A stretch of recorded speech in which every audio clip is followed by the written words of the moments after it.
शाश्वादितचरणकमलचिन्मकरन्दाय भक्तजनमानसनिवासाय श्रीरामचन्द्राय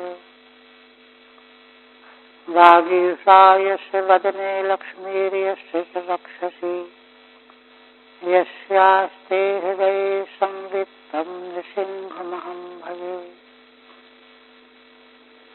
विश्वसर्गविसर्गादि नवलक्षणलक्षितम् श्रीकृष्णाख्यं परं धाम जगद्धाम नमामि तत्।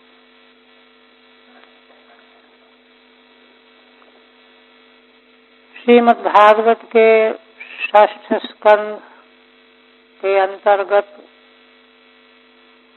अजामिलोपाख्यान के प्रसंग में द्वितीय अध्याय में भगवान श्री विष्णु के दूतों ने यमदूतों को भागवत धर्म की महिमा बताई। यमदूतों ने जो निरूपण किया धर्म और अधर्म का, दंड विधान का, वह तो त्रिगुणात्मक संसार के भीतर का विषय है। आगे यह बात भगवान सुखदेव जी स्वयं कथन करेंगे कि उनका विषय त्रैगुण्य का विषय है। देखिए, श्रीमद् भगवत गीता में भगवान अर्जुन को कहते हैं त्रैगुण्य विषया वेदा निस्त्रय गुण्यो भव अर्जुनो। अर्जुन, वेद जो हैं तीनों गुणों के विषय का निरूपण करने वाले हैं। सात्विक, राजस, तामस कोटि के जो मनुष्य हैं उनका कल्याण कैसे हो सकता है, उन साधनों का निरूपण करते हैं। किंतु भागवत धर्म इस सब से आगे है, बढ़ करके। तो उस भागवत धर्म को यमदूत नहीं जानते थे। यमराज ने उनको उपदेश किया भी हो तो समझ नहीं पाए, या अभी अधिकारी नहीं है, इनको उपदेश नहीं करने लायक हैं, इसलिए उपदेश ही नहीं किया। किंतु इतना पक्का है कि वे भागवत धर्म के रहस्य को नहीं जान रहे थे। तो यह कथन करके और फिर बताया कि देखो, अजामिल ने समग्र पापों का ही प्रायश्चित नहीं बल्कि निःशेष प्राप्त कर लिया है। भगवान श्री हरि का नाम उच्चारण पाप निवर्तक होने के साथ साथ में मोक्षदायक है। अब यह निष्पाप हो गया है। यह प्रतिपादन करते हुए कहाँ तक दस्तक हुआ था। अब आगे पुनः भगवान के दूत कह रहे हैं, ना निष्कृतैरुदितैर् ब्रह्मवादिभिः तथा विशुद्ध्यत्यघवान् व्रतादिभिः यथा हरेर्नाम पदैरुदाहृतैस्तदुत्तम श्लोक गुणोपलम्भकम्। भगवान श्री हरि के नामों का उच्चारण एक दो पाप की बात नहीं है, अनंत पापों का नाश करने वाले। इस संबंध में जितने प्रश्न शंकाएं थी उनका सबका समाधान कर दिया भगवान विष्णु के पार्षदों ने, दूतों ने। अब दूसरी बात कहते हैं कि ब्रह्मवादी माने वेदवादी मनुवादिकों ने जो पापों से निवृत्ति के प्रायश्चित बताए हैं शास्त्रों में, उनका यथावत अनुष्ठान करने पर भी है ना, अघवान व्रतादि भी तथा न विशुद्ध्यति, पाप कर्मी जो है व्रत आदि तप आदि के द्वारा उस प्रकार से विशुद्ध नहीं हो सकता जैसा कि भगवान नाम का उच्चारण करने से पवित्र हो जाता है।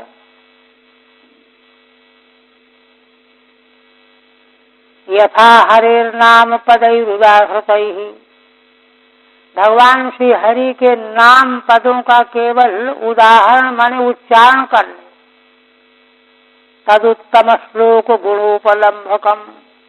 कारण क्या है कि भगवान नाम का उच्चारण करने से जैसी पवित्रता शुद्धि होती है वैसी तप व्रत आदिकों से नहीं हो सकती। क्यों? कहते हैं कि यदुत्तम श्लोक गुणोपलम्भकम, भगवान नाम का उच्चारण करते ही उत्तम श्लोक भगवान के महामहिम गुणों का स्मरण हो आता है ना। उत्तम श्लोक गुणोपलम्भकम, भगवान के गुणों का स्मरण कराने वाला होता है नामोच्चारण। दूसरे जो प्रायश्चित के साधन हैं वे तो जड़ हैं, अचेतन हैं, और उनके अनुष्ठान में कहीं गड़बड़ी रह गई तो पूरा फल भी नहीं देते। किंतु इसके विपरीत भगवान के नामोच्चारण में कोई गड़बड़ी भी हो जाए तो भी कोई हानि नहीं है, कोई न्यूनता नहीं है, फल वैगुण्य नहीं है। दूसरे साधनों में तो फल वैगुण्य है, साधन वैगुण्य के अनुपात में फल वैगुण्य प्राप्त होता है ना। इसलिए व्रतादिकों के साधनों से उस प्रकार से पाप कर्मी शुद्ध नहीं होता। ठीक है। श्रेष्ठत्व एव उपपादयन्ति, भगवान के दूत भगवान नाम उच्चारण का श्रेष्ठत्व प्रतिपादन करते हैं। नेति द्वाभ्याम 2 श्लोक।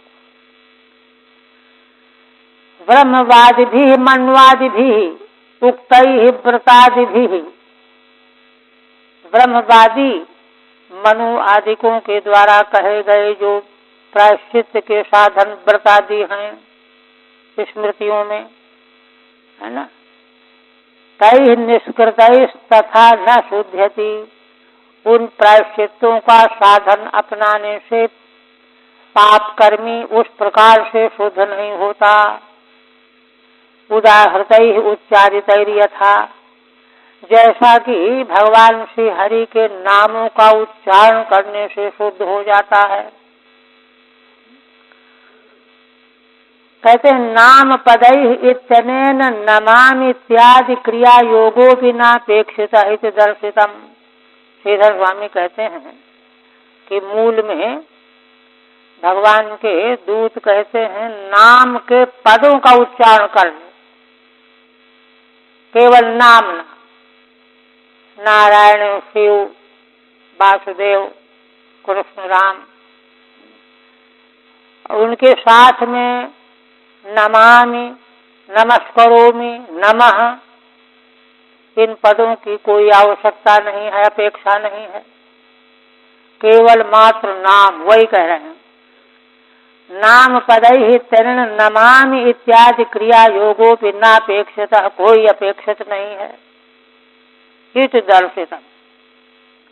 किंच, दूसरी बात और, तन्नाम पदोच्चारणम उत्तम श्लोकस्य गुणानाम चोपलम्भकम ज्ञापकम भवति। श्री भगवान का नाम पद का उच्चारण करना उत्तम श्लोक भगवान के गुणों का ज्ञापक बन जाता है। एक संबंधी ज्ञानम अपर संबंधिनम स्मारयति, यह न्याय है। तो नाम का उच्चारण करने से भगवान की महिमा का भी स्मरण हो आता है, उनकी विभूतियों का भी स्मरण हो आता है, भगवान के मंगलमय औदार्य आदि जो स्वभाव हैं, अतिशय करुणा का जो स्वभाव है, इन तमाम अनंत गुणों की स्मृति आ जाती है। ये विशेष बात है। सोपलम्भकम ज्ञापकम भवति न तो कृष्ण चांद्राणादिवत पाप निवृत्ति मात्रोपक्षीण नित्यर्थः। कृष्ण चांद्राणादि जो व्रत प्रायश्चित के रूप में कहे गए हैं वे पाप निवृत्ति करा करके ही उपक्षीण हो जाने वाले, किंतु भगवान नाम के उच्चारण से पाप की निवृत्ति तो होती ही है, साथ में भगवान के प्रति राग उत्पन्न हो जाता है, प्रीति की शुरुआत हो जाती है। ये विशेष बात है। कृष्ण चांद्रायण आदि व्रतों का आरंभ करने वाला किसी तरह से उसको पूरा कर लेना चाहता है, किसी तरह से कैसे ही पूरा हो जाए और कोई आनंद नहीं। किंतु भगवान नाम के उच्चारण के साथ में जो भगवान के अनंत अनंत गुणों की स्मृति, उनकी स्मृति आने से है ना रति और प्रेम प्रकट हो जाता है और वह बढ़ता ही चला जाता है। ये विशेष बात है। फिर कहते हैं नैकांतिकम तद्धि कृते। हो गया ना टीका, इसकी टीका पूरी हो गई ना? अच्छा, कहाँ से हो गई? नैकांतिकम तद्धि कृते निष्कृते मनः पुनर्धावति चेदशत्पथे तत्कर्म निर्हारमभीप्सतां हरेर्गुणानुवादः खलु सत्वभावनः। अब बहुत मूल्यवान बात कहते हैं कि देखो, किसी प्रकार का पाप बन जाने पर उसका कोई प्रायश्चित करके निष्कृत हो जाना चाहता है, तो कहते हैं पाप तो धुल जाता है। कोई पाप हुआ, उसका प्रायश्चित जो शास्त्र ने बताया है उसको कर लेने से पाप तो धुल गया, किंतु पाप होने से जो संस्कार बन जाता है हृदय में, अंतःकरण में, उसकी निवृत्ति नहीं होती। इसलिए पुनः वह पाप होने की संभावना बनी ही रह जाती है। किसी पुस्तक के पन्ने को जो टूटा हुआ हो सीधा कर लो, किंतु थोड़ा सा भी हवा का झोंका लगे तो फिर मुड़ जाएगा वहीं से। इसी तरह से कोई पाप हुआ, उसका प्रायश्चित किया, किंतु फिर जहाँ मौका आया फिर वह पाप बन जाता है। इसलिए ये तो कोई प्रायश्चित ही कहाँ हुआ। प्रायश्चित तो आत्यंतिक प्रायश्चित तो वह माना जाए कि जब पुनः पाप होने की संभावना ही न रह जाए। इसलिए दूसरे जो प्रायश्चित हैं उनके द्वारा नैकांतिकम तद्धि कृते निष्कृते, ऐकांतिक पाप की निवृत्ति नहीं होती, संस्कारों की निवृत्ति नहीं होती, ऊपर ऊपर की सफाई हो जाती है। मन पुनर्धावत चेदशत पथे, लक्षण क्या है? क्योंकि पुनः मन उसका उसी असद मार्ग में दौड़ने लगता है, दौड़ जाता है, फिर वही पाप हो गया। तो कहाँ ऐकांतिक शुद्धि कहाँ हुई? तत्कर्म निर्हारम भीप्सताम हरे गुणानुवादः खलु सत्वभावनः। इसलिए तत् माने तस्मात्, इसलिए यदि हम पाप की निष्कृति भी चाहते हैं और यह चाहते हैं कि दोबारा फिर हमारे जीवन में पाप न हो, तो उसका एकमात्र यही उपाय है, हरेर गुणानुवादः खलु सत्वभावनः। भगवान श्री हरि का गुणानुवाद ही उपाय है, उससे वह पाप तो निवृत्त होगा ही, उसके बाद जीवन में कभी पाप होगा ही नहीं, आत्यंतिक निवृत्ति हो जाएगी। एक बात आप कहते हैं, देखिए एक श्रीमद् भागवत का एक सिद्धांत जो बहुत आवश्यक है ध्यान में लाना, जो श्रीमद् भागवत के प्राकट्य का कारण बताया गया है। प्रथम स्कंध में भगवान वेद व्यास द्वापर के अंत में अवतरित हुए थे, वेदों का विभाजन किया, वेद लुप्त हो रहे थे। रजोगुण तमोगुण की वृद्धि होने से, सत्वगुण का ह्रास होने से, यहाँ तक कि पदार्थों में ह्रास हो गया, सब वर्णन आया वहाँ। शक्ति क्षीण हो गई पदार्थों की कलयुग में। तो उससे क्या हुआ कि दूसरे जो साधन हैं वह व्यक्ति कर तो रहा है, लेकिन उससे वह बात मिल नहीं रही, वह शक्ति मिल ही नहीं रही जो अपेक्षित है। तो भगवान वेद व्यास देखिए, भगवान के उदर में सारा विश्व ब्रह्मांड समाया रहता है, बीज रूप में स्थित रहता है। भगवान के उदर से ही तो नाभि कमल से सब विश्व प्रपंच प्रकट हुआ, प्रकट करने वाले ब्रह्मा जी प्रकट हुए। उन्हीं भगवान के अवतार व्यास जी को असंतोष का वर्णन किया गया। एक दिन वे अपने आश्रम में बैठे बैठे चिंतन करने लगे, खिन्न हो गए, विचार करने लगे कि अरे मैं खिन्न क्यों हो रहा हूं।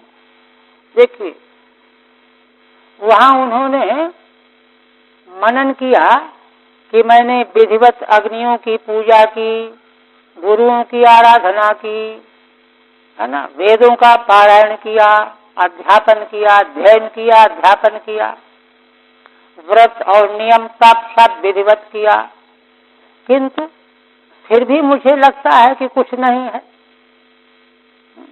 देखिए, भगवान व्यास के हृदय में ये उद्गार इसलिए प्रकट हुआ कि उन्हीं के भीतर सारा विश्व ब्रह्मांड जो मौजूद है,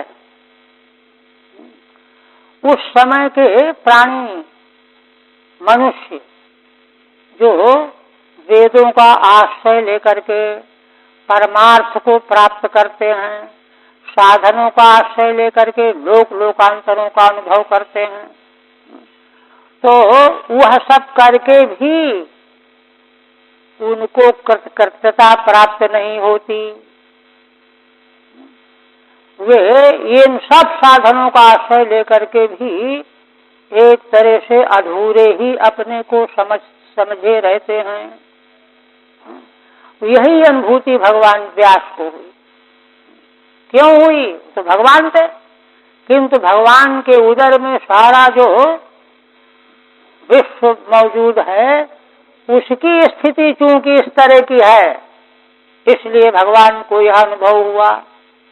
फिर विचार करने लगे और उनको यह भी आया कि लगता है कि मैंने भगवान के सगुण स्वरूप का विस्तार से वर्णन नहीं किया है। धर्म अर्थ काम मोक्ष चारों पुरुषार्थों का, है ना, समास और व्यास शैली में खूब विस्तार से वर्णन किया महाभारत आदि ग्रंथों। और वेदों का तात्पर्य जो अद्वय परमेश्वर परमात्मा में है, उसको स्पष्ट प्रदर्शित करने वाले ब्रह्मसूत्र की मैंने रचना की, जो सबसे बड़ा दर्शन है। किंतु फिर भी मैं अशांत हूं, ऐसा वे अपने मन में विचार कर ही रहे थे कि नारद जी आ गए। उनको स्वागत किया।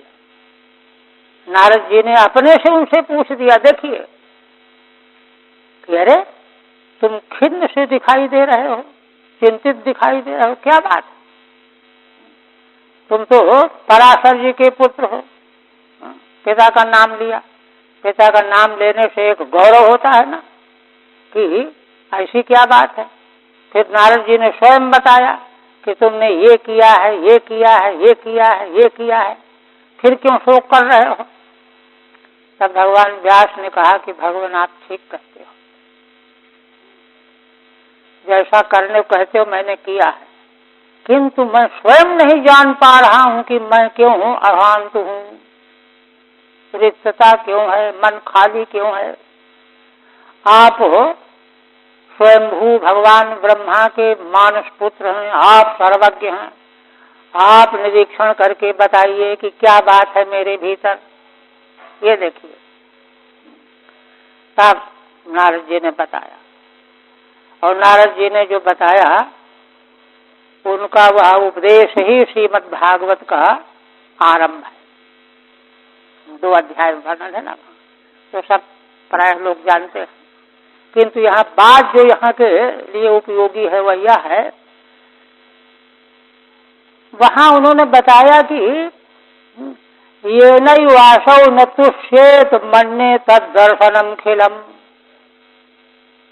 ये नारद जी का सूत्र है। किसी की बुद्धि में चाहे जितना बड़ा दर्शन शास्त्र भरा हो, बहुत बड़ा विद्वान हो, समग्र शास्त्र वेदों का ज्ञाता हो, उसके अर्थ का जो है उसने निष्कर्ष निकाल लिया हो, किंतु यदि उसके द्वारा भगवान संतुष्ट नहीं है तो वह दर्शन अधूरा है। मन्ने तद दर्शनम खिलम, वह दर्शन अधूरा है। क्या मतलब? इसका मतलब यह है कि जितने साधन वैदिक मार्ग के रूप में व्यक्त किए गए हैं, प्रकट किए गए हैं, उसमें सारे साधन आ गए।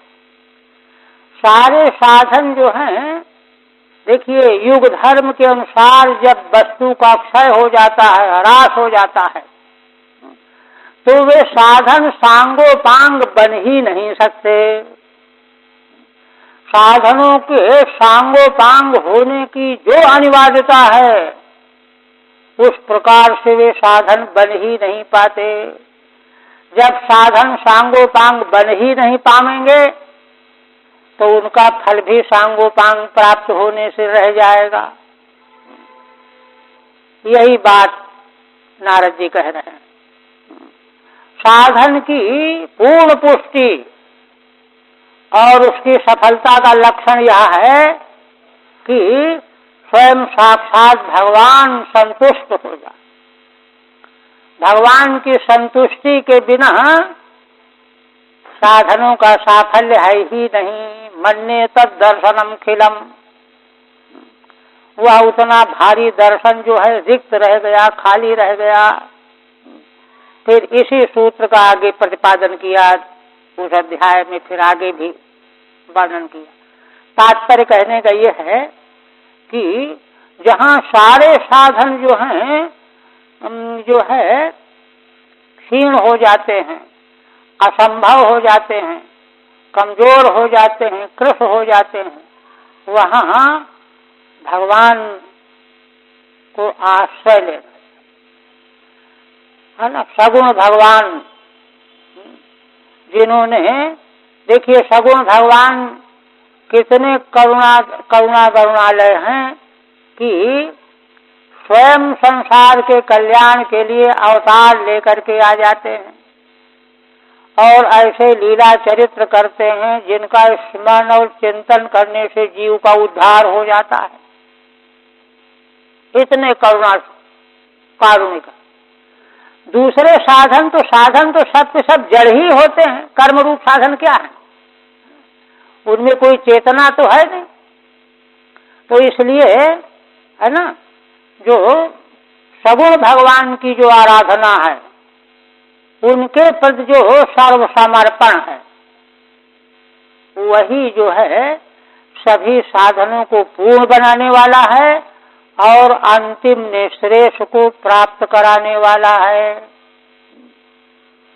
यही बात वहां दर्शाई गई है और श्रीमद् भागवत की रचना का यही उद्देश्य बताया गया। क्योंकि वहां शौनकादिकों ने पूछा था कि अरे सूत जी, यह श्रीमद् भागवत कब बनी, किसने बनाई, किसने प्रेरणा दी? ये सब प्रश्न किया है, तो इन सबों का वहां उत्तर दिया गया, समाधान किया गया। तो इससे साबित होता है कि जहां अन्य साधन जो हैं एक तरह से निर्वीर्य हो जाते हैं। वहाँ भगवत भाव को प्रकाशित करने वाला मार्ग साधन, उसी से संबंधित भगवान नाम का उच्चारण है, इसलिए इसकी इतनी बड़ी महिमा है। और फिर तो आगे भागवत की जो महिमा बताई गई कई जगहों पर, इसी की विवेचना है ना। यदर्थ प्रतिपादनाय शब्द प्रयुज्यते तदेव तस्यार्थः।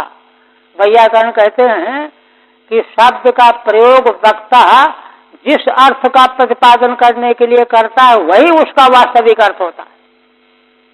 तुम दूसरा अर्थ निकालो, उसको प्रतिपादन करने के लिए उसने शब्द प्रयोग ही नहीं किया तो उसका अर्थ नहीं होगा।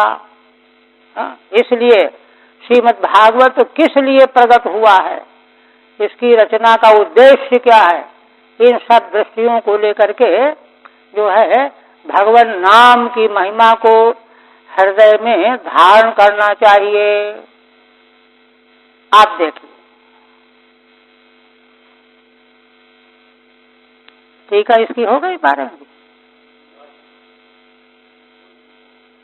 मूल 12वें का मूल तो हो गया ना, कि मैंने भगवान के टीका होनी।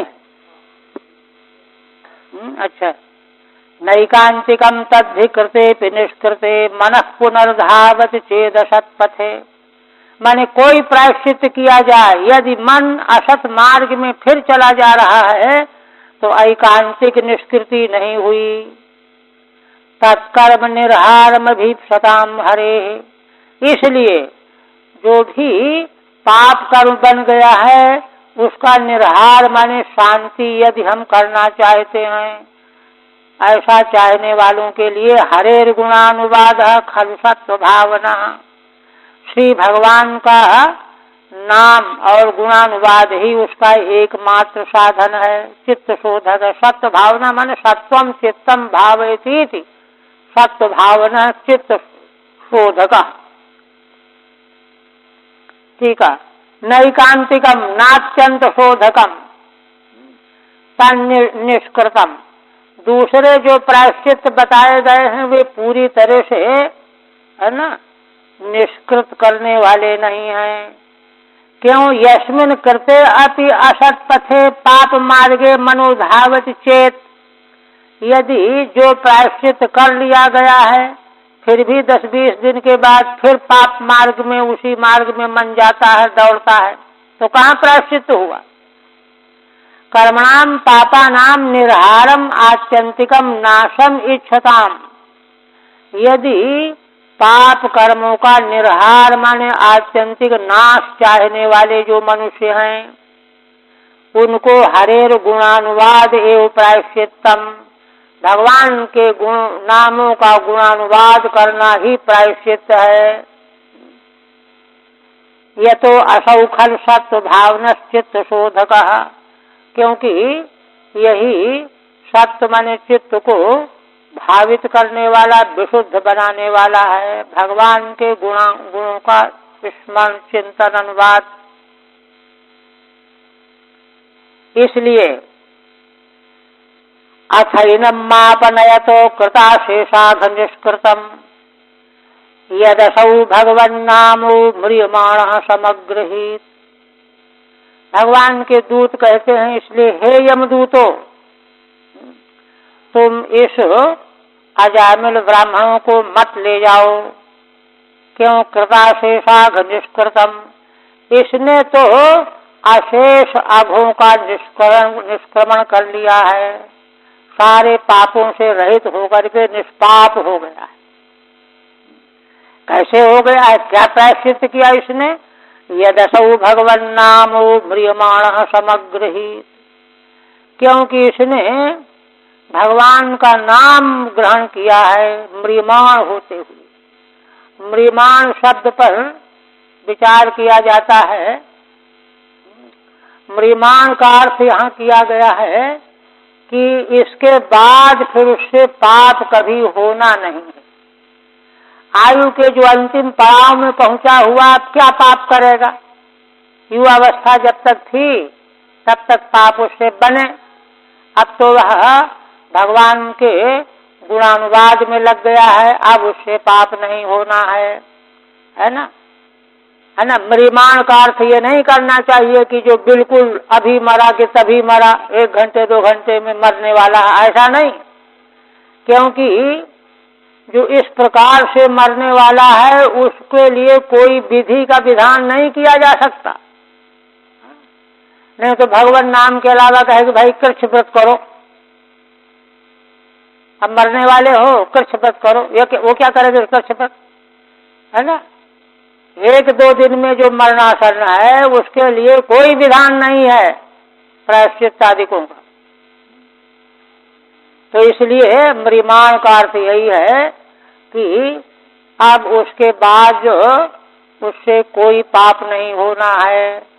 तो यह शक्ति सामर्थ्य भगवान के नामों में है, गुणानुवाद में है, म्रियमाण समग्र ही। ठीक है। अथ तस्मादेन मां अपमार्गेण नयत, इसलिए हे यमदूतो इस अजामिल को तुम अपमार्ग माने निकृष्ट मार्ग से मत ले जाओ। कृतम अशेषाणाम अघानाम निष्कृतम येन, क्योंकि इसने समग्र पापों का प्रायश्चित कर लिया है।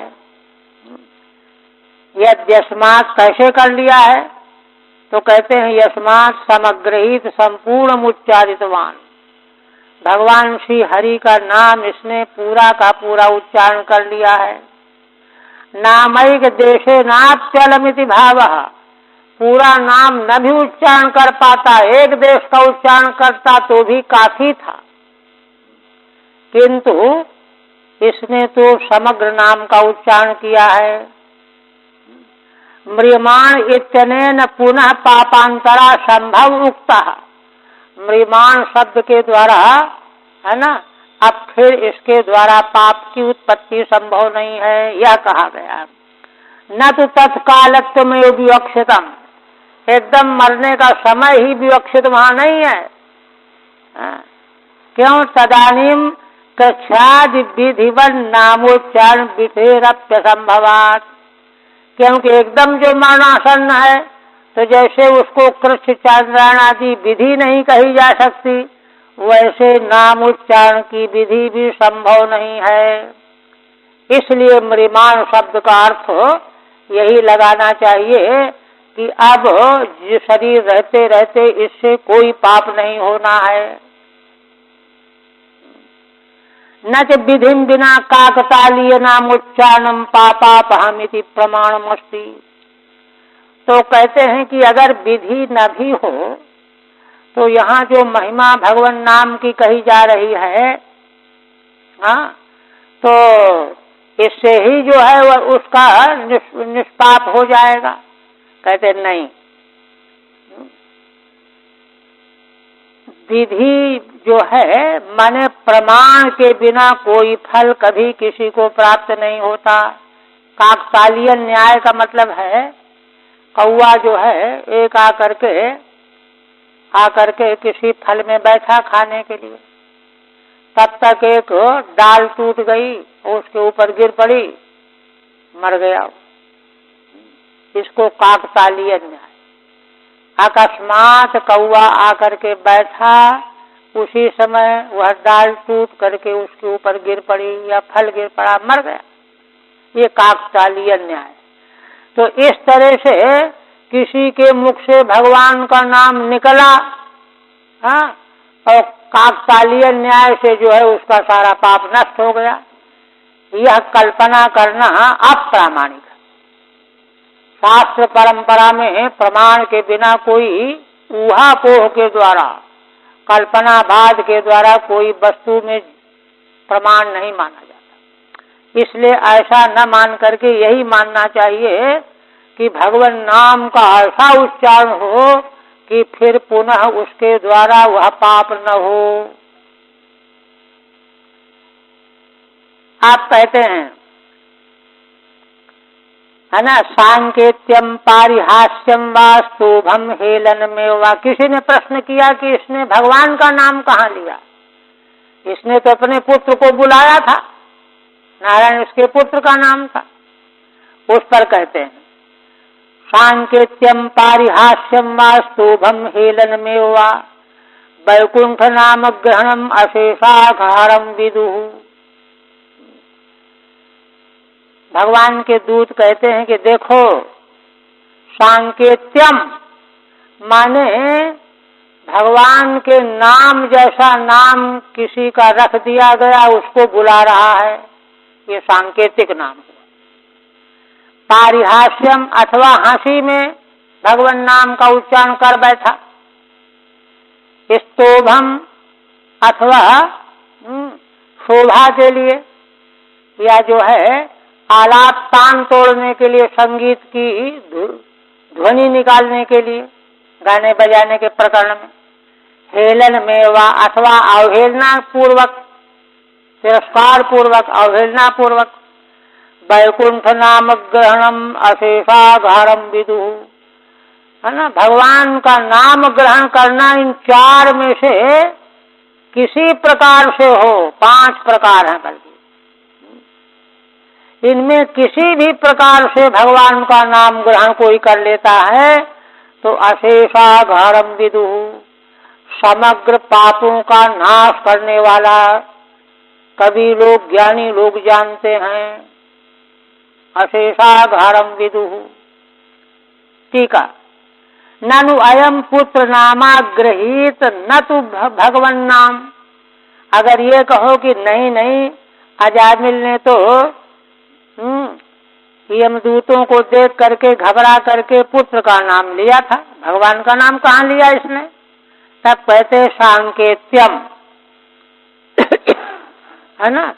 सांकेत, संकेत से, पुत्रादौ संकेतितम, माने भगवान का नाम किसी ने अपने पुत्र का रख दिया है तो सांकेतिक हो गया। पारिहास्यम परिहासेन कृतम, हंसी में। स्तोभम माने गीतालाप पूर्णार्थम कृतम, किसी गीत के आलाप की पूर्ति के लिए नाम जोड़ दिया भगवान का। हेलनम किम विष्णुनाइति, अथवा अवहेलना पूर्वक, अरे विष्णु भगवान क्या कर लेंगे। सावज्ञमपि च, अवज्ञा पूर्वक भी वैकुंठ नाम उच्चारणम, भगवान के नाम का उच्चारण करना समग्र पापों का नाश करने वाला है। देखिए, एक न्याय शास्त्र के, न्याय दर्शन के विद्वान उदयनाचार्य थे। तो उदयनाचार्य जी की न्याय कुसुमांजलि एक, है ना, बड़ा जो है महत्वपूर्ण ग्रंथ है। उसमें ईश्वर सिद्धि के तर्क दिए उन कारिकाओं में। तो प्रथम कारिका में उदयनाचार्य क्या कहते हैं, मंगलाचरण, सबसे पहले ग्रंथ से मंगलाचरण करते हैं। मंगलाचरण करते हुए कहते हैं कि नास्तिक, ईश्वर को अमान्य करने वाला, ईश्वर नहीं है ऐसा कह करके जोरदारी से खंडन करने वाला मनुष्य भी, जैसे शास्त्रार्थ रख दिया गया, कल शास्त्रार्थ होगा, तुम ईश्वर का खंडन करना, मैं मंडन करूंगा, तो वह भी रात में सोचता है, युक्ति सोचता है कि कल ऐसी युक्ति मिल जाए कि ईश्वर की धज्जी उड़ा के रख दूं, और इधर ये जो आस्तिक है वह भी युक्ति सोचता है, दोनों युक्ति सोचते हैं खंडन मंडन वाले। तो कहते हैं, उदयनाचार्य लिखते हैं कि वे भगवान इतने कारुणिक हैं कि उन्हीं भगवान का, ईश्वर का खंडन करने के लिए युक्ति सोचता है रात में वह। तो युक्ति, खंडन की युक्ति सोचने के लिए भगवान का स्मरण अनायासेन आता है। जिसका खंडन करना है उसको तो स्मरण करना पड़ेगा ना। इसी से भगवान प्रसन्न हो करके उसको निष्पाप बना देते। उन भगवान के चरणों में मैं नमस्कार करता हूँ, यह मंगल श्लोक है उदयनाचार्य। तो यही तो बात है, भगवान का जैसा औदार्य और करुणा, है ना, ब्रह्मांड में तीनों काल में कहीं उपलब्ध नहीं होगी। तो जो भगवान की धज्जी उड़ाने के लिए युक्ति सोच रहा है, उसका खंडन विधेय चिंतन करने के काम जब भगवान कल्याण करते हैं तो और की भला क्या बात है। इसलिए सांकेत्य माने किसी न किसी प्रकार से भगवान नाम का ग्रहण करने वाला हो।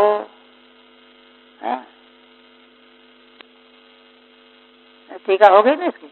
हाँ, हो गई।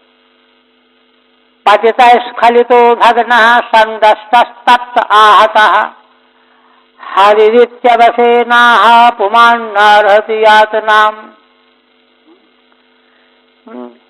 भगवान के दूत कहते हैं कि देखो कोई गिर पड़ा हो और गिर पड़ने का भगवान का नाम निकल जाए, हरे राम, स्खलित हो गया हो, पैर फिसल गया है, हरे राम, भग्न हो गया, पांव टूट गया चलते चलते दौड़ते दौड़ते, हरे कृष्ण क्या हो गया, संदस्ता है, किसी ने दबोच लिया है, सांप ने डस लिया है, बैठ गया और भगवान का नाम लेने लगा, तब तो आग में जल रहा है, भगवान का नाम निकल गया, आहत हो गया है, भगवान का नाम निकल गया।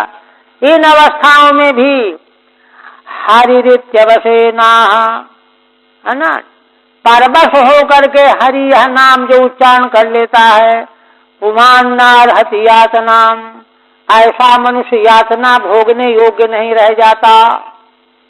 ये भगवान नाम की महिमा है। ननु नायम संकल्पूर्वकम वैकुंठ नाम अग्रहित। फिर शंका कर रहे हैं कि भगवान का नाम तो चलो पुत्र के नाम पर लिया, लेकिन संकल्प पूर्वक तो लिया नहीं। हमारे यहाँ तो संकल्प करो, सर्वोपासन महं करिष्ये या अमुक कर्म करिष्ये, ऐसा तो किया नहीं इसने, है ना। कर्मकांडी ने आक्षेप किया, किंतु पुत्र स्नेह परवशः, किंतु पुत्र के स्नेह के परवश होकर के नाम लिया है। तत्राहु, उस पर कहते हैं कह रहे क्या बात करते हो, पतिता ही थी अवशे नाप यो हरित्याह, चाहे चलते चलते गिर पड़ा हो, जल गया हो, सांप ने डस लिया हो, यदि परवश हो करके हरि यह उच्चारण कर लेता है, सा यातना नारहति, वह यातना नहीं प्राप्त करता। पुमान इत्यनेन नात्र वर्णाश्रमादि नियम इत्युक्तम, है ना। मूल में भगवान के दूतों ने पुमान कहा है, मनुष्य, पशु माने पुरुष मनुष्य, ये कहा है। ये नहीं कि द्विज हो और ये हो और वो हो, गृहस्थ हो ब्रह्मचारी हो, वर्ण और आश्रम निरपेक्ष है। ये महिमा भगवान नाम की वर्णाश्रम निरपेक्ष होकर के बताई जा रही है। इसलिए पुमान शब्द से यह व्यक्त होता है। नात्र वर्णाश्रमादि महित्युक्तम अवसत्वमेवा, तो कहते हैं अवश हो करके कब नाम ले सकता है कोई, कहते हैं देखो पतिता प्रासादादिभ्य, ऊंचे छत से गिर पड़ा, स्खलितो मार्गे चलते चलते पैर फिसल गया, भग्न गात्रा हाथ पैर टूट गया, संदस्ता सर्प ने डस लिया, तब तो ज्वरादि के द्वारा संतप्त हो रहा है, आहतो दंड के द्वारा किसी ने पिटाई कर दी। इन परिस्थितियों में भी जो भगवान का नाम ले लेता है वह फिर यातना प्राप्त करने योग्य नहीं रह जाता। फिर कहते हैं गुरुणाम च लघूनाम च गुरूणि च लघूनि च प्रायश्चित्तानि पापानाम ज्ञातोक्तानि महर्षिभिः। कहते हैं कि देखो महर्षियों ने, वैदिकों ने, है ना, अगर बड़े पाप हैं तो बड़ा प्रायश्चित, छोटे पाप का छोटा प्रायश्चित। पाप की गुरुता और लघुता को देख करके महर्षियों ने छोटे मझोले बड़े पाप के प्रायश्चित बनाए हैं। प्रायश्चित्तानि पापानाम ज्ञात्वा उक्तानि महर्षिभिः, ऐसा जान करके महर्षियों ने उन प्रायश्चित्तों का विधान किया है। तैस्तान्यघानि पूयन्ते तपोदान जपादिभिः, न धर्मजं तद्हृदयं तदपि सांघ्रि सेवया। तो कहते हैं कि महर्षियों ने पाप के वजन को, परिमाण को देख करके छोटा बड़ा प्रायश्चित बनाया, तो उन प्रायश्चितों के द्वारा उतना ही बड़ा पाप नष्ट होगा, उतना छोटा नष्ट होगा, वो तो बराबरी आई। प्रायश्चितानि पापानां तैस्तान्यघानि पूयन्ते, उन प्रायश्चितों के द्वारा वे ही पाप पवित्र हो जाते हैं। तपोदान जपादिभि किंतु ना धर्मजम तद हृदयम तदिपीशांघ्रि सेवया, किंतु उन प्रायश्चितों के द्वारा अधर्म से जो हृदय दूषित हो गया है, बार बार उस प्रकार के दुष्कर्म का स्वभाव बन गया है, वह उस प्रायश्चित से नष्ट होने वाला नहीं है। ना धर्म तद्धर्जम तद्धर्जम तदपीशांघ्रि सेवया, किंतु कोई भगवान के चरणों की सेवा करे, भगवान नाम का जप करे, उच्चारण करे, स्मरण करे, तो उसका हृदय भी शुद्ध हो जाएगा। पाप तो शुद्ध होगा ही, हृदय भी शुद्ध हो जाएगा। यह सबसे बढ़ करके महिमा बताई। टीका ननु महतः पापस्य महादेव प्रायश्चित्तम युक्तम, कहते हैं कि देखो बड़ा पाप हो तो बड़ा प्रायश्चित लाओ, युक्तम, है ना। न स्वल्पम नाम ग्रहण मात्रम, ये क्या तुमने कह दिया कि भगवान का नाम ले लो सब ठीक हो गया, ऐसा तो नहीं है। महर्षियों ने तो, है ना, बड़े बड़े पापों के बड़े बड़े कठिन प्रायश्चित बताए हैं। मद्यपान का प्रायश्चित तो बताया गया है कि स्वर्ण गला करके उतनी मात्रा में गिलास में खौलता हुआ द्रव पी लो उसको, ये प्रायश्चित है। बचने का वहां कहाँ सवाल है। ऐसे प्रायश्चित बताए गए हैं, है ना। और आप कह रहे हैं कि भगवान का नाम लेने से सब पाप नष्ट हो जाता, ये बात तो कुछ समझ में आती नहीं। पाप तारक तारतम्येन कृच्छादि तारतम्यवत, पाप जितना बड़ा हो, तारतम्य माने छोटा बड़ा, तो इसलिए उनके प्रायश्चितों का भी तारतम्य महर्षियों ने बताया है ना। तत्प्राहुर द्वाभ्याम, यही बात 2 श्लोकों से कही जा रही है। गुरुणाम पापानाम गुरुणी प्रायश्चित्तानि, बड़े भारी भारी जो पाप हैं उनके भारी प्रायश्चित कहे गए हैं। लघु लघु नाम च, और लघु पापों के छोटे प्रायश्चित हैं। तारतम्यम ज्ञात्वा मन्वादिभिरुक्तानि, मनुवादी ऋषियों ने कहा है। अतः तत्र तथैव व्यवस्था, इसलिए वहाँ उसी प्रकार की व्यवस्था है। हरि नामनस्तु नेयम व्यवस्थोक्ता, श्री भगवान के नाम ग्रहण में यह व्यवस्था नहीं कही गई, है ना। क्यों? विष्णु स्मरण मात्रेण मुच्यते सर्वपातकैः इति वचनात्, भगवान विष्णु का कोई स्मरण भर कर ले तो सब पापों से मुक्त हो जाता है, ये वचन है भगवान नाम की महिमा के संबंध में। तो कहते हैं कि देखो, एक प्रश्न और कर रहा है सूक्ष्म। कहते हैं कि देखो, शास्त्रों में कहा गया है कि मध्य का एक बिंदु भी अगर कोई ब्राह्मण पी लेता है, सुरा का बिंदु एक बूंद चीख ले, जबान में ले आवे, तो उससे महापातक लगता है। महापातकत्व स्मरणवत, है ना। तो इतना बड़ा पाप उससे बन जाता है जब एक बिंदु मात्र से। तत्प्रायश्चित्तत्व स्मरण से अयम अतिभारः, तो इसलिए उसका प्रायश्चित जैसे करना पड़ता है, तो इस न्याय को लेकर के किसी भी पाप की निवृत्ति के लिए, है ना, जो है नाम मात्र से नाम उच्चारण मात्र से तो बात नहीं बननी चाहिए। जब एक बिंदु सुरापान का भी महापाप के बराबर दोष कहा गया है, तो भला, है ना, इस तरह के अनेकों पाप जो हैं भगवान का नाम लेने मात्र से कैसे नष्ट हो जाएंगे? तो श्रीधर स्वामी कहते हैं कि देखो, प्रायश्चित्त का नाश करने वाला जो साधन है उसको कोई भार नहीं होता। कैसे? जैसे कोई पर्वत के भीतर पहाड़ की गुफा में जाए और वहां जा करके अंधेरा देखे, अंधेरा है वहां,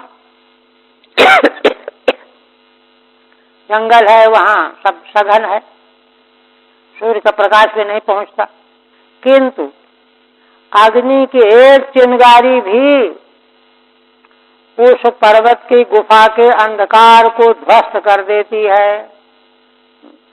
अब कोई कहे कि अरे यह तो अंधकार है ना 1000 वर्ष पुराना था, और ये चिंगारी इसने कैसे इसको नष्ट कर दिया?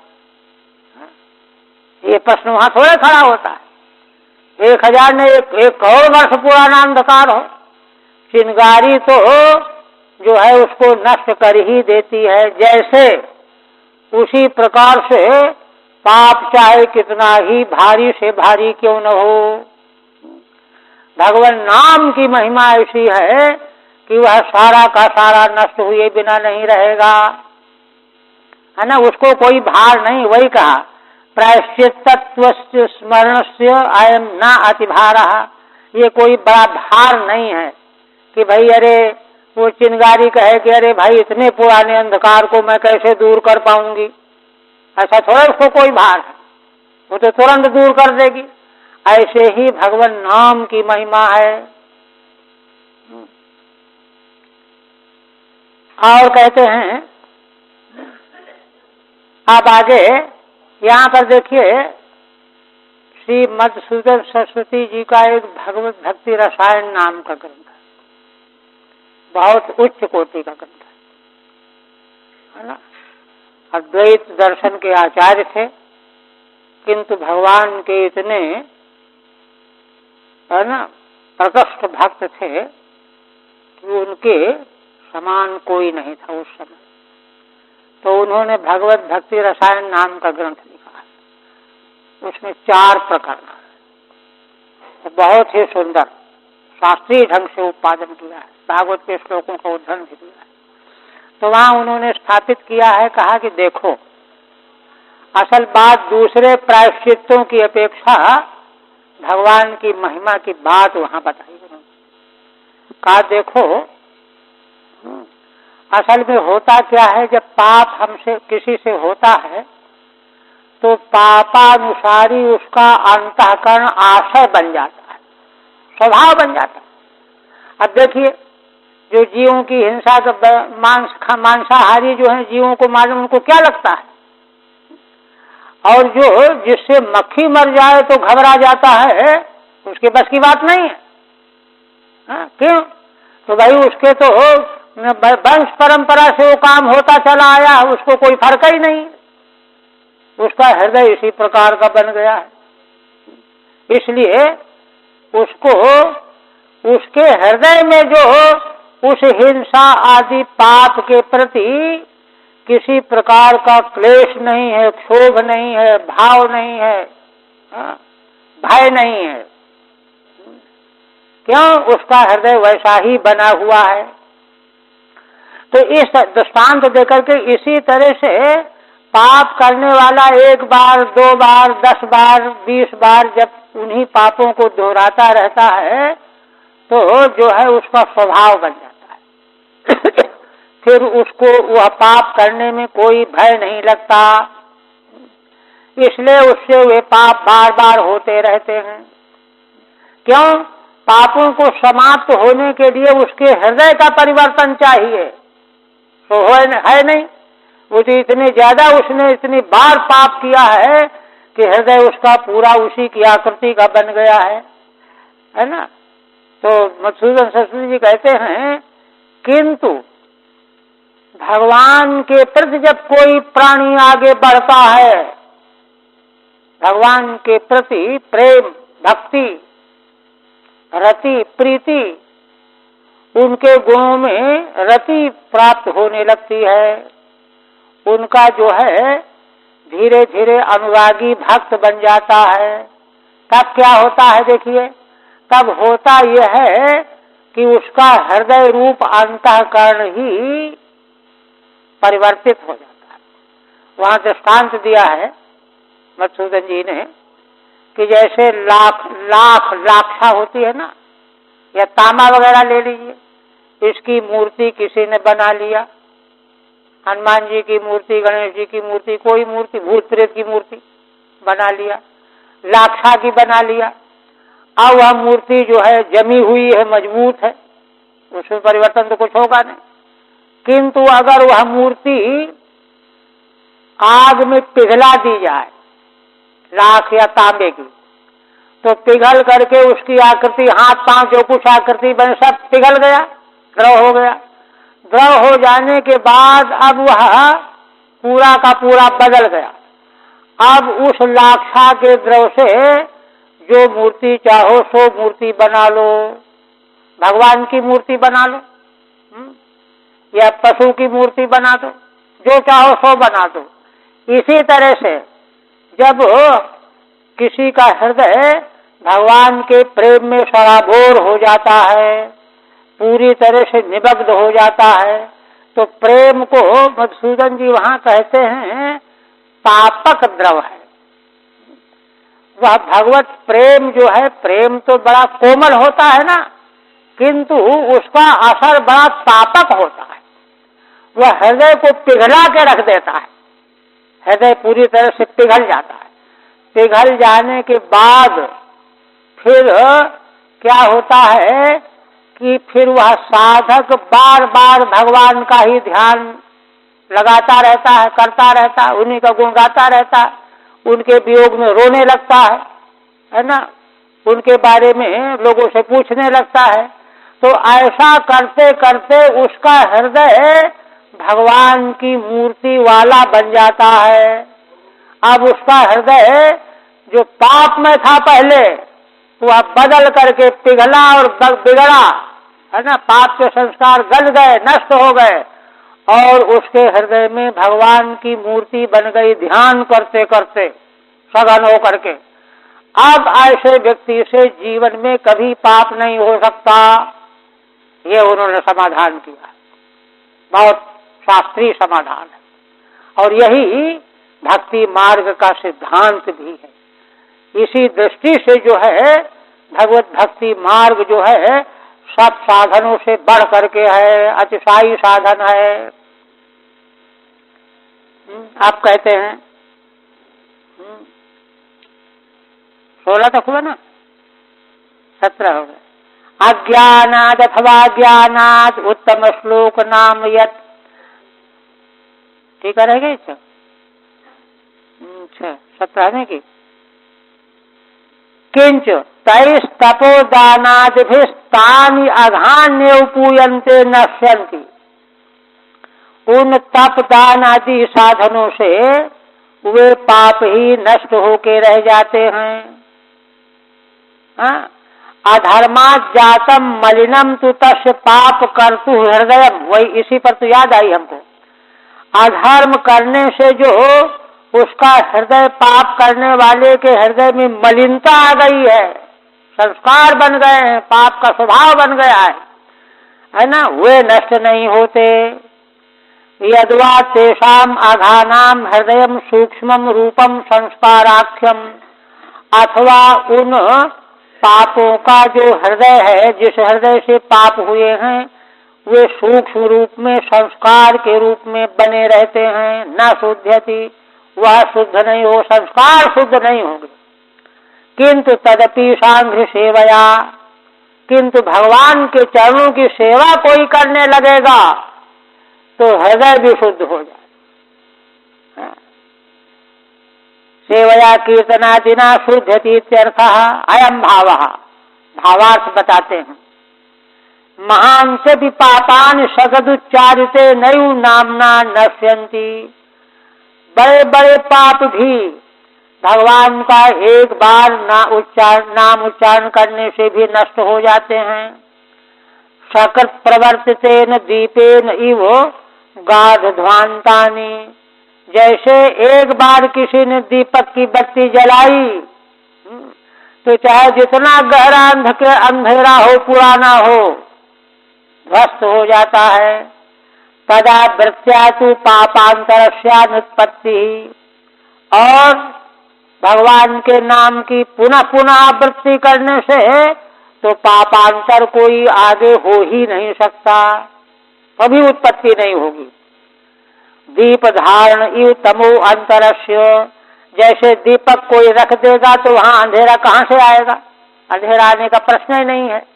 वो तो पहले आया, जब दीपक नहीं था तब का आया अंधेरा था, अब तो दीपक है। दीपक के आने पर अंधेरा आना संभव नहीं है। ततश्च वासना क्षयाद हृदय शुद्धि। इस तरह से वासना का क्षय हो जाने से हृदय शुद्धि हो जाती है। एतदर्थमेव तत्व तत्वात् वृत्ति विधानम। इसीलिए भगवान के नाम की बार बार आवृत्ति का विधान किया गया है कि कहीं किसी तरह से भी पाप रूपी अंधकार का प्रवेश न हो। पापक्षयश्च भवति स्मरताम तमहर्निशम इत्यादिषु, है ना। इन वाक्यों में है ना, तम माने भगवंतम, भगवान का अहर्निश रात दिन स्मरण किया जाए या नाम लिया जाए तो पाप क्षयश्च भवति, तो सारे पापों का क्षय होता रहता है, नया पाप आने नहीं पाता। तदेवात् प्राप्योक्तम, यही बात यहाँ भी कही गई है। गुणानुवाद खलु सत्व भावना, पीछे कह चुके हैं ना। भगवान के दिव्य गुणों का अनुवाद चित्त को मूलतः शुद्ध करने वाला है। तदपि सांघ्र सेवया, और भगवान के चरणों की सेवा से वह पाप के संस्कारों का भी नाश हो जाता है। अतो अस्य हरिनाम नैव सर्व पापक्षयो वासना क्षयस्तु महापुरुष दर्शनादिभिरीति। इसलिए इसकी, है ना, भगवान का नाम उच्चारण करने से ही सभी पापों का क्षय हो गया।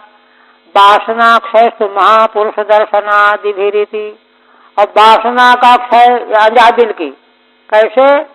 भगवान के दूतों का दर्शन मिला। आगे बताएंगे। भगवान के दूतों का दर्शन पा करके उसका हृदय पूरा बदल गया। आगे फिर अपना गुनगुनाएगा। उनसे बात भी करना चाहता था किंतु वे उसको बात करने का मौका दिए बिना अंतर्धान हो गए। अज्ञानाद अथवा ज्ञानाद उत्तम श्लोक नाम यत् संकीर्तितमघम पुंसो दहे देधो यथा नलः। अच्छा, अब एक नई बात कहते हैं। कोई प्रश्न करे कि अजामिल ने भगवान का नाम नारायण जो कहा इसलिए थोड़े कहा कि हमारा पाप नष्ट हो जाए। उस पर कहते हैं अज्ञानाद अथवा ज्ञानात, और उसको पता भी नहीं था कि इससे पाप नष्ट हो जाएगा। तब कहते हैं अज्ञान हो चाहे ज्ञान हो, उत्तम श्लोक भगवान का जो नाम ले लेता है, संकीर्तम अघम पुंसो दहे देधो यथा नलः, उन भगवान का नाम का संकीर्तन करना मनुष्य के समग्र पापों का भस्मीसात कर देता है। जैसे अग्नि जो है काष्ठ के ढेर में डाल दी जाए तो काष्ठ को जलाए बिना नहीं छोड़ेगी। इसी तरह से जान करके जो जानता है कि अग्नि जला देती है और ढेर में डाल देगा तो जला देगी, कोई बालक डाल दे, अब बालक जानता नहीं कि अग्नि जलाती है तो भी जलाती। जानकार डाले चाहे अनजान में डाले तो भी वह अग्नि जलाएगी। तथापि पाप प्रायश्चित्तम इदमिति ज्ञात्वा नोच्चारितम। टीका में है ना, कोई प्रश्न कर दे कि पाप का प्रायश्चित करने के लिए यह नाम ले रहा हूँ, ऐसा तो उसने जाना तो है नहीं, उच्चारण से नहीं किया। इस पर कहते हैं अज्ञानाद अथवा ज्ञानात्, बालकेन अज्ञानाद विप्रक्षिप्तो अग्नि यथा काश राशि दहति तद्वत्। बालक तो जानता नहीं कि अग्नि काश को जला देगी, किंतु आग को फेंक दिया लकड़ी के ढेर में तो जलाती कि नहीं जलाती, है ना। अनजान के द्वारा फेंकी गई अग्नि भी काष्ठ के ढेर को जला ही डालती है। जैसे यथागतम वीरतमम उपयुक्तम यदृच्छया अजानतोप्यात्म गुणम कुर्यान मंत्रोप्युदाहृतः। कहते हैं कि देखो, जैसे आगत माने औषधि है, और वीरतमम बहुत बलशाली है, उसका उपयोग कोई कर ले यदृच्छया श्रद्धाहीन हो करके, है ना, जान नहीं रहा कि इसमें इतनी शक्ति है। अजानतोप्यात्म गुणम कुर्यान मंत्रोप्युदाहृतः, किंतु वह आगत औषधि उसके शरीर के भीतर जा करके काम करती है, शक्ति प्रकट करती है। इसी प्रकार से जो कोई मंत्र के गुण को नहीं जानता कि भगवान के नाम उच्चारण में इतना सामर्थ्य है और उच्चारण कर देता है, तो इसी प्रकार से जो है उसका मंत्र का उच्चारण करना, भगवान नाम का उच्चारण करना अपना गुण दिखाए बिना नहीं रहेगा। ननु इदमपि पार्षद अनुपदिष्टम श्रद्धाहीनम च कथम प्रायश्चित्तम स्यात्। देखिए, शास्त्रीय सिद्धांत है कि विधि जो है पार्षद के द्वारा बनाई गई हो। पार्षद का लक्षण मनु भगवान ने बताया है स्मृति में। ऋग्वेद, यजुर्वेद, सामवेद, अथर्ववेद, इनके ज्ञाता 4 विद्वान और एक 5वां अध्यात्म वेत्ता ये बैठ करके निर्णय करें कि भाई इस गड़बड़ी का यह उपाय है। उसको बताया जाए कि देखो यह निर्णय किया गया है पार्षद के द्वारा, तब जा करके उसका प्रयोग करने पर उससे फल मिलेगा। यहाँ कोई पार्षद तो बैठा ही नहीं गई, है ना, ये कैसे फल इतना मान लिया जाए, ये प्रश्न है। कहते हैं पार्षद अनुपदिष्टम, पार्षद ने तो निर्णय लिया नहीं कि जो है कोई भगवान का नाम लेगा तो जो है वह चाहे जैसे नाम ले ले उसके पाप नष्ट हो जाएंगे, है ना, तब कैसे होगा। श्रद्धाहीनम च कथम प्रायश्चित्तम, न तो पार्षद के द्वारा आज्ञा ली गई और न उस उच्चारण करने वाले में श्रद्धा भी नहीं है, 2 त्रुटियां हैं।